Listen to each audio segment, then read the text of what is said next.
How to log out of Venmo in 2023. My name is Ali and I will walk you through on how to log out of Venmo. It's not something difficult at all. It's so easy. Just follow what I'm going to show you in this video and you're going to be able to log out of Venmo. Okay, so don't panic or don't worry. As I told you, just some simple steps that you need to follow and you're going to be able to log out of Venmo. Okay, so the first thing that we need to do is to go to your phone and open Venmo app. Okay, so after opening your Venmo app, you're gonna find these three lines here.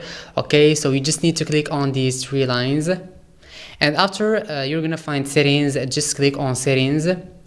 Okay, after clicking on settings, you're gonna find this page. So what you need to do is to scroll down until you find sign out. Okay, so you just need to click on sign out, and like this you're gonna be able to log out of Venmo easily. As I told you, it's not something difficult at all. It's so easy, just some simple steps that you need to follow and you're gonna be able to sign out or log out of Venmo. Okay, that would be it and I will see you in the next video.